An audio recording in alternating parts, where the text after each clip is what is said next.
అనుకోకుండా 2.5 ఏళ్ల కింద వచ్చినటువంటి బై ఎలక్షన్స్ లో ఇదే యాప చెట్టు సాక్షిగా, ఇదే బుర్జు సాక్షిగా మా కమ్మర్పల్లి గ్రామ ప్రజలు నిండు మనసుతో నన్ను ఆశీర్వదించి అసెంబ్లీకి పంపించారు. గెలిచిన 2.5 ఏళ్లలో అనునిత్యం దుబ్బాక ప్రజల సంక్షేమం కోసం, పేద ప్రజల సంక్షేమం కోసం మీరు ఇచ్చినటువంటి అవకాశాన్ని సద్వినియోగం చేసుకొని, అంతకుముందు ఎప్పుడు కూడా దుబ్బాక అనేటువంటి పేరు అసెంబ్లీలో వినబడని స్థితి నుంచి దుబ్బాక పేరు లేకుండా అసెంబ్లీ నడవనటువంటి స్థితికి తీసుకొచ్చినను. అదంతా కూడా మా అక్క చెల్లెళ్ళ ఆశీస్సులు, మా అన్నదమ్ముల ఆశీస్సులు, మీ అందరి ప్రేమ ఆదరాభిమానాలతోటే అది సాధ్యమైందని చెప్పి ఈ సందర్భంగా మీకు తెలియజేస్తా ఉన్నా. 2.5 ఏళ్ల కింద గెలిచిన రఘునందన్ ఏం చేసిండని ఈ మధ్యలో కొంతమంది అడుగుతున్నారు. వాళ్ళని ఒక మాట అడుగుండ్రి. రఘునందన్ అంటే గెలిచి 2.5 ఏళ్ళు అయింది సార్, మరి నువ్వు ఎంపీ గెలిచి 2 టర్ములు పూర్తి అయింది, 10 ఏళ్ళు కంప్లీట్ అయింది, 10 ఏళ్ల కమ్మరపల్లికి 10 సార్లు వచ్చినవా సార్, 10 రూపాయలు ఖర్చు పెట్టినవా అనేది ఒకసారి అడగాలి. ఎందుకంటే ఎమ్మెల్యే వాళ్ళే ఉండ్రి, మంత్రి వాళ్ళే ఉండే, ముఖ్యమంత్రి కూడా వాళ్ళే ఉండే. ఎంతసేపు అడగకపోతే అమ్మ అన్నం పెట్టదని, మీరంతా నిద్రపోయిందనే, మా దుబ్బాక వెనుకబడ్డదని మా దుబ్బాక ప్రజలు నన్ను ఆశీర్వదించి పంపిస్తే చాతనైనంత మేరకి 2.5 సంవత్సరాల్లో దాదాపు 34-35 నెలలలో అసెంబ్లీ 30 రోజులు నడుస్తే 30 రోజులలో 25 రోజులు మన బిడ్డల కోసమే కొట్లాడినాం తప్ప ఇంకొక మాట మాట్లాడలేదు. రఘునందన్ నిరుద్యోగులకు ఏం చేసిండు, మా నిరుద్యోగ వృత్తి ఏమైంది అని కొంతమంది అడుగుతున్నారు.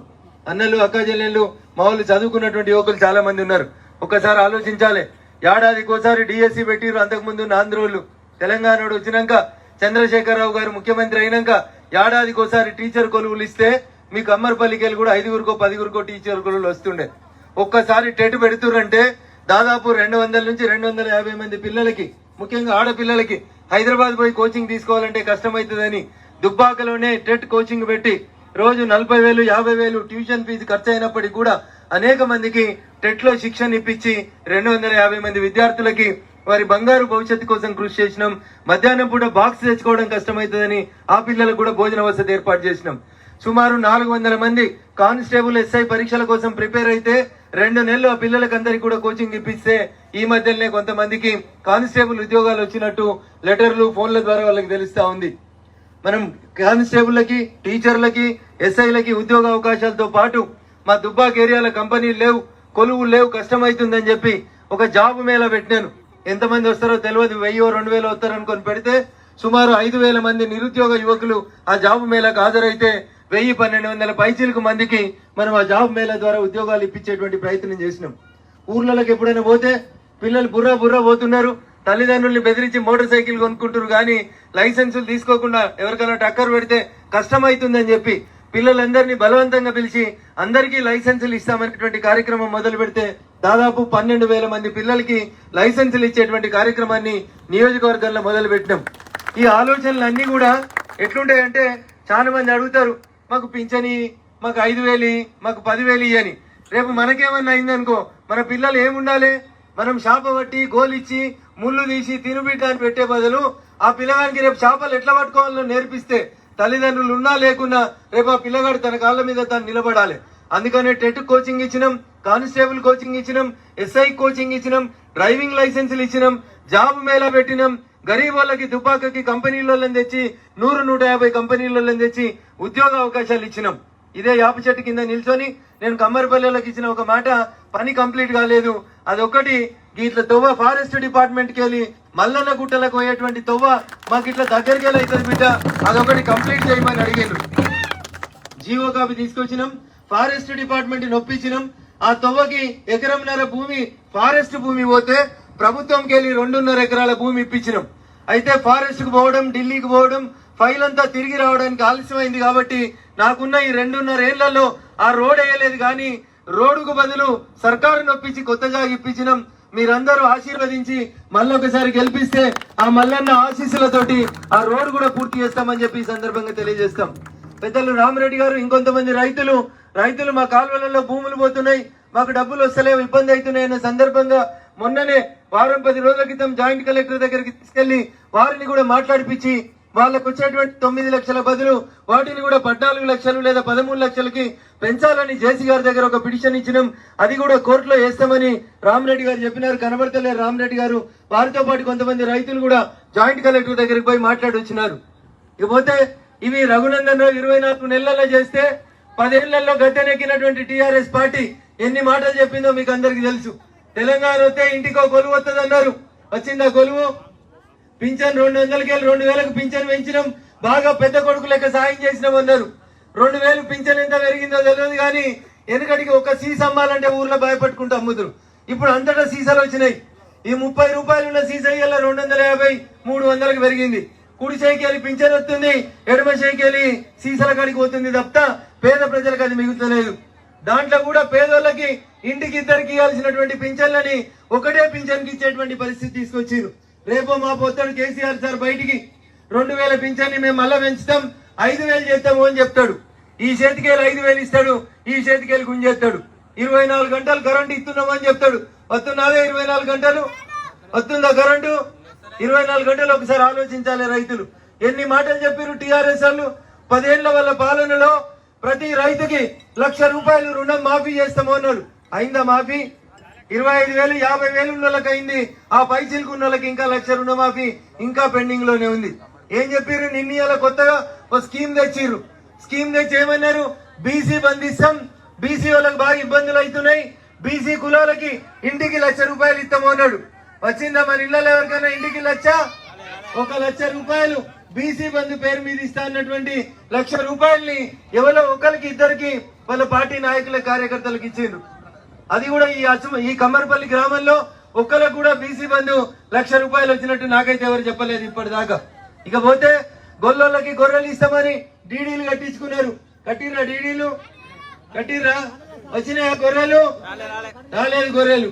రెండో విడత గొర్రెలు ఇస్తామని చెప్పి 45,000 రూపాయలు డీడీలు కట్టించుకొని ఇవాళ దాకా గొర్రెలు రాలేదు. ముదిరాజు సోదరులకి, బెస్త సోదరులకి, చేపలు పట్టుకొని జీవనం మీద ఆధారపడేటోళ్ళకి ఏం చెప్తున్నారు? దగ్గర 60 లక్షలు ఉన్నారు రాష్ట్రంలో. 119 సీట్లుంటే ఒక్క ముదిరాజు వాళ్ళకు కూడా సీట్ ఇచ్చేందుకు కేసీఆర్ సార్ కు మనసు ఒప్పలేదు. ఇచ్చిండు ఎవరికన్నా? వెనకటికి ఒక ఆయన ఈటల రాజేందర్ అని ఉంటే ఆయన ఎట్లా బయటికి పంపిద్దామని ఎల్లగొట్టిండు తప్ప ఒక్కరికి కూడా ఇయ్యలేదు. ఒక బీసీని ముఖ్యమంత్రిని చూడాలని తెలంగాణ ఎప్పటి నుంచో కోరుకుంటుంది.